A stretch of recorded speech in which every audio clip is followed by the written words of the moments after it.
सभी साथियों को सप्रेम जय भी। बाबा साहब भीमराव रामजी अंबेडकर जी के 130वीं जयंती और महात्मा ज्योतिराव फुले जी के 194वीं जयंती के आप सभी लोगों को शुभकामनाएं। शुभकामनाएं इसलिए क्योंकि ये दो महान व्यक्ति आज इस दुनिया में हमारे साथ शरीर रूप में नहीं हैं, लेकिन इनके विचार जिंदा रखने वाले आप सभी लोग, हम तन मन धन से जुड़े हुए हैं। बाबा साहब और महात्मा फुले जी की जन्म तिथियां हम इसीलिए मनाते हैं ताकि हमारे मन में इसी कार्य को आगे ले जाने का संकल्प और द्विगुणित हो। तो दो महान व्यक्तियों के पथ पर कैसे आगे बढ़ा जाए, इसी सवाल का जवाब युवाओं के पास ले जाना होगा। इसी सवाल जवाब को लेकर national network of Buddhist youth ने आज के इस संवाद का आयोजन किया है और इस विषय पर मेरे विचार देने के लिए मुझे बुलाया है। मैं उनका धन्यवाद देना चाहता हूँ। तो आज के इस माहिती पर वीडियो का मुख्य विषय है बाबा साहब द यूनिवर्स विद इन, या बाबा साहब के अंतर्मन का विश्व। जैसे कि आप सभी जानते हैं, उनके विचार और कार्य कई सारे क्षेत्रों में उन्होंने योगदान दिया है। अपने विद्यार्थी दशा से लेकर जीवन के अंत तक उन्होंने समाजशास्त्र, मानववंशशास्त्र यानी एंथ्रोपोलॉजी, अर्थशास्त्र, कानून, इतिहास, राज्यशास्त्र, अलग अलग धर्म, इनका उन्होंने अभ्यास किया। और उनके कार्य का अभ्यास अगर किया जाए तो उसको शब्दों में पकड़ना काफ़ी मुश्किल होगा।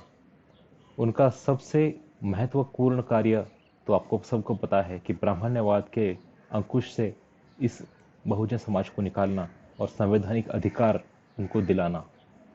तो आज के इस व्यक्तिगत के जो उपविषय हैं वो है, एक, बाबा साहब का किताबों के प्रति प्यार। दो, विद्यार्थियों के जीवन में बाबा साहब का योगदान। और तीन, अनौपचारिक शिक्षा या क्लासरूम के बाहर की शिक्षा। तो आज के ये जो मर्यादित समय मुझे दिया गया है, इसमें बाबा साहब के जीवन के कुछ घटनाएं, कुछ प्रसंग आपके सामने प्रस्तुत करके मैं इस विषय को आगे बढ़ाता हूं। तो शुरुआत करते हैं बाबा साहब की किताबों के प्रति प्यार से। तो आप सभी को पता ही है कि बचपन से ही सूबेदार मेजर रामजी बाबा ने उनके बच्चों को पढ़ाई की आदत डाली थी और आगे जाकर बाबा साहब को इसका बहुत फ़ायदा हुआ। उच्च शिक्षा के बारे में काफ़ी दिलचस्पी पैदा हुई और उन्हें अमेरिका जाने का मौका मिला। जब वे अमेरिका में थे तब की घटना से उनका किताबों के प्रति कितना प्यार दिखाई देता है। बाबा साहब के राइटिंग्स एंड स्पीचेस के ग्रंथ जो भारत सरकार ने प्रकाशित किए हैं अंग्रेजी में, उसका वॉल्यूम 17, 17वां वॉल्यूम, भाग 1, पृष्ठ क्रमांक 218 पर एक खत है जो बाबा साहब ने 1916 में लिखा था। तब वे यूएसए के कोलंबिया विद्यापीठ में पढ़ाई कर रहे थे और उन्हें अमेरिका में आने वाले बॉम्बे क्रॉनिकल से ये खबर मिली कि गोपाल कृष्ण गोखले और फिरोज शाह मेहता, इनके कार्य के सम्मान करने के लिए बॉम्बे प्रेसिडेंसी की ओर से उनके पुतले, स्मारक खड़े किए जाने वाले हैं। और इस बात के बारे में उन्होंने बॉम्बे क्रॉनिकल के संपादक को एक खत लिखा जिसमें उन्होंने ये कहा कि गोपाल कृष्ण गोखले, इनका स्वतंत्रता आंदोलन के शुरुआती दिनों में काफ़ी योगदान रहा है और फिरोज शाह मेहता जी का मुंबई शहर के विकास में बहुत योगदान रहा है। उन्हें इसीलिए द लायन ऑफ बॉम्बे कहा जाता है। तो युवा बाबा साहब अपने इस खत में उनके बारे में कृतज्ञता व्यक्त करते हैं और ये दो व्यक्ति हमारे सबसे महान नेताओं में से एक हैं, ऐसा भी कहते हैं। लेकिन आगे बाबा साहब कहते हैं कि लेकिन इनका पुतला खड़ा करना काफ़ी छोटी चीज़ होगी और उनके सम्मानजनक यह बिल्कुल नहीं होगा। उनके हिसाब से फिरोज शाह मेहता जी का सही सम्मान उनके नाम से अंतर्राष्ट्रीय दर्जे की लाइब्रेरी खोलकर होगा। वे ये भी कहते हैं कि अभी वे कोलंबिया यूनिवर्सिटी में पढ़ाई कर रहे हैं, जो कि दुनिया के सबसे बड़े विश्वविद्यालयों में से एक है। और उन्हें इस बात का बहुत दुख होता है कि यहाँ के जैसी भव्य दिव्य ग्रंथालय भारत देश में क्यों नहीं है। हमें यह समझना होगा कि ग्रंथालय प्रगति की नींव रखती हैं, और मुंबई जैसे शहर में सामाजिक मानसिक विकास करने के कार्य में अच्छे ग्रंथालय अभी यहाँ पर मौजूद नहीं है, और इस बात का उन्हें बहुत खेद होता है। तो इस खत से यह स्पष्ट होता है कि बाबा साहब ये चाहते थे कि मुंबई और देश में हर तरफ सामाजिक प्रगति की नींव रखने के लिए अच्छे से अच्छी लाइब्रेरी खोली जाए, और जो पैसे, समय, ऊर्जा, जगह हम बड़े बड़े पुतले या स्मारक बनाने में खर्च करते हैं, उसकी बजाय हम अच्छे से अच्छे ग्रंथालय बनाकर राष्ट्र निर्माण का कार्य करें। ये खत बॉम्बे क्रॉनिकल इस अखबार में 28 मार्च 1916 को प्रकाशित हुआ था। आगे तो शायद आप में से अभी कुछ लोग ये सोच रहे होंगे कि बाबा साहब के भी बहुत सारे पुतले स्मारक खड़े किए गए हैं, तो उनका क्या। तो इस समझने की बात है कि गोखले, फिरोज शाह मेहता, गांधी, सरदार पटेल, ये व्यक्ति और उनके विचार, कर्तृत्व बहुसंख्य हिंदुओं को किसी भी तरीके की वैचारिक त्रासदी में नहीं डालते। लेकिन बाबा साहब, जिन्होंने मानवाधिकार की कड़ी लड़ाई लड़ी और बहुसंख्यकों के सामने आईना खड़ा कर उनकी अनैतिक जीवन शैली, धर्म शैली पर जोरदार टिका की, अस्पृश्य गुलामों को संवैधानिक अधिकार देकर मुक्त किया, उनका स्मारक आज भी बहुसंख्यकों को स्वीकार्य नहीं है। हमेशा उनके पुतलों की विटंबना की खबरें आती रहती हैं। आपको पता ही होगा कि कैसे मराठवाड़ा विद्यापीठ के नामांतर की लड़ाई 16 साल तक चली। तो यह सांस्कृतिक राजनीति भी समझनी होगी। लेकिन फिर भी जहाँ तक हो सके वहाँ तक ग्रंथालय, या फिर महिलाओं के लिए शेल्टर होम्स, विद्यार्थियों के लिए हॉस्टल और दूसरे इस तरीके के पब्लिक इंफ्रास्ट्रक्चर को प्राधान्य देना ही बाबा साहब के विचारों से सुसंगत है। और यही बात बाबा साहब के ग्रंथ प्रेम की एक छोटी सी झलक देती है। वो चाहते हैं कि ग्रंथ सारे लोग पढ़ें, वैचारिकता की तरफ सारे लोग बढ़ें, और इसी से राष्ट्र निर्माण होगा। तो उनका सिर्फ अकेले का यह ग्रंथ प्रेम नहीं है। वे चाहते थे कि वे जिस तरीके से वे ग्रंथ प्रेम में थे, उसी तरीके से सारे लोग आके किताबें पढ़े। अगला सब टॉपिक है बाबा साहब के का विद्यार्थियों के जीवन में योगदान। तो समाज के गरीब से गरीब तबके तक शिक्षा पहुंचे, इसके लिए बाबा साहब बहुत संवेदनशील रहे हैं। उन दिनों शिक्षा पाने के लिए मराठी प्रांत में शिक्षा की अच्छी संस्थाएं बिल्कुल ना के बराबर थी। शिक्षा लेने के लिए मुंबई और पुणे जैसे शहरों में आना पड़ता था। इसमें कर्मवीर भाऊराव पाटिल की रयत संस्था, ये कुछ अपवाद थे, लेकिन ज़्यादातर शिक्षण संस्थाएं मुंबई और पुणे में ही थी। आज भी गांव के गरीबों के लिए शहर में आकर शिक्षा लेना बहुत दूर का स्वप्न है। तो बाबा साहब ने पीपल्स एजुकेशन सोसाइटी की स्थापना की, जिसके माध्यम से उन्होंने स्कूल और कॉलेजेस खड़ा करना शुरू कर दिया था। जैसे कि मुंबई में सिद्धार्थ कॉलेज और औरंगाबाद में मिलिंद हाई स्कूल और कॉलेज। तो अगर बाबा साहब चाहते तो सारे संस्था वो मुंबई और पुणे में ही शुरू कर सकते थे, लेकिन उन्होंने मराठवाड़ा जैसे महाराष्ट्र के पिछड़े प्रांत को चुना।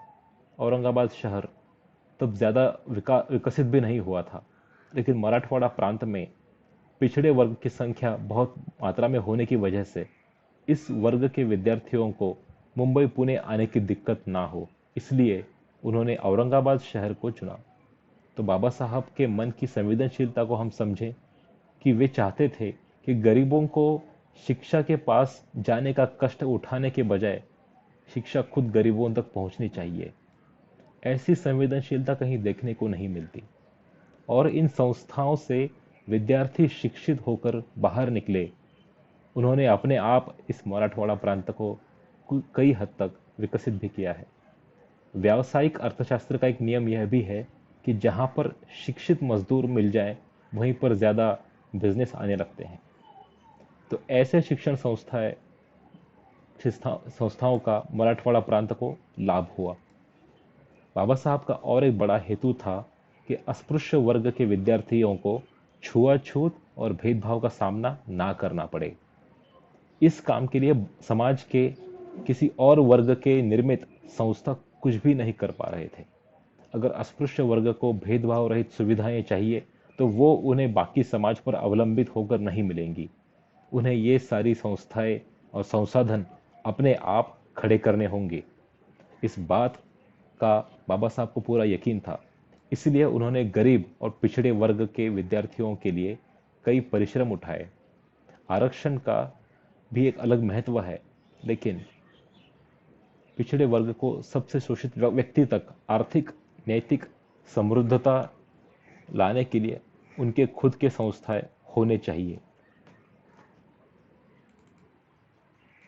और आज के विषय का सबसे आखिरी हिस्सा, बाबा साहब और कक्षा के बाहर की शिक्षा, एजुकेशन आउटसाइड क्लासरूम। तो साथियों, सिर्फ किताबी ज्ञान से दुनिया समझने में काफ़ी दिक्कतें आएंगी। हमारे लिए ये ज़रूरी है कि किताबी ज्ञान हमारे ज़िंदगी में कोई मूल्य स्थापित करें। बाबा साहब की ज़िंदगी को नज़दीकी से देखते हुए ये कई बार लगता है कि वे उन दिनों के जो लोकप्रिय विचारधाराएं एवं आंदोलन का हिस्सा क्यों नहीं बने। वे इंडियन नेशनल कांग्रेस में शामिल क्यों नहीं हुए। वो गांधीवादी क्यों नहीं बने, मार्क्सवादी कम्युनिस्ट क्यों नहीं बने। उन्होंने अपनी अलग सोच, अलग व्यक्तित्व कैसे गठित किया। यहाँ तक कि उन्होंने प्राचीन बुद्ध धम्म को भी प्रस्थापित करते हुए उसे एक नए रूप में क्यों दिया। हमें पहले यह समझना होगा कि बाबा साहब को बुद्ध की तरह दुख का नाश करना था। सामाजिक दुख हो या व्यक्तिगत या राष्ट्र के दुख, इसके लिए एक खुला मन होना बहुत ज़रूरी होता है और जवाब खोजना आसान काम नहीं है। इसके लिए बहुत बौद्धिक मेहनत करने की तैयारी रखनी पड़ती है और उससे भी आगे जाकर अपने मन की पुरानी धारणाएं अलग करके निष्पक्ष तरीके से व्यवस्था की तरफ देखना होता है। औरंगाबाद के मिलिंद कॉलेज की स्थापना करते हुए बाबा साहब ने कहा था कि उन्हें राजा मिलिंद काफ़ी पसंद है, लेकिन वो इसलिए पसंद नहीं है क्योंकि वो भिक्खु नागसेन से वाद विवाद में हार गया था। वो उन्हें इसलिए पसंद है क्योंकि राजा मिलिंद ने उसकी बौद्धिक प्रामाणिकता का उदाहरण दिया। वो एक बौद्धिक प्रामाणिकता के प्रतीक हैं। राजा मिलिंद एक आदर्श विद्यार्थी हैं और भिक्खु नागसेन एक आदर्श शिक्षक। बाबा साहब ने इस वैचारिक ईमानदारी को बहुत महत्व दिया है और इसीलिए वे विश्व के सबसे बुद्धिमान नेताओं में से एक बनकर उभर कर आए हैं। वे पोथीवादी नहीं बने। उन्होंने जो कुछ पढ़ा उसे अपने विचार मंथन से तराशा और अपनी खुद की सोच बनाई। उन्होंने यहाँ तक कहा कि मानवीय जीवन का उद्देश्य अपने मन का विकास करना यही है। यहाँ पर वे बुद्ध की जो शिक्षा है उसके काफ़ी पास जाते हैं। जैसे कि महात्मा गौतम बुद्ध ने कहा कि कोई बात इसलिए मत स्वीकारो क्योंकि धर्म ग्रंथ कहते हैं या लोकप्रिय है या फिर मैंने कहा है और या फिर सिर्फ तर्क आधारित है, इसलिए भी मत स्वीकारो। उस चीज को अपने जीवन में प्रत्यक्ष स्थापित करो और अगर वो आपके भले की साबित हुई तो उसे पूरी तरह स्वीकारो। बाबा साहब ने कभी भी निराश न होते हुए अपनी जिंदगी भर विचार, चिंतन, मनन और कृति की। किसी विषय पर अपने विचार अंतिम नहीं रखे, अपने विचारों को बदलने की हिम्मत और प्रामाणिकता रखी और यही उनका श्रेष्ठत्व है। और यह नैतिकता, मेहनतकश होना, धैर्य रखना किसी कक्षा में नहीं सिखाया जा सकता। हर व्यक्ति को ये अपने आप ये गुण विकसित करने होते हैं। तो बाबा साहब और महात्मा फुले के जन्म दिवस पर ये संकल्प करते हैं कि उनके जैसे अंतर्विश्व हम बनाने का प्रयास करें। धन्यवाद। जय भीम।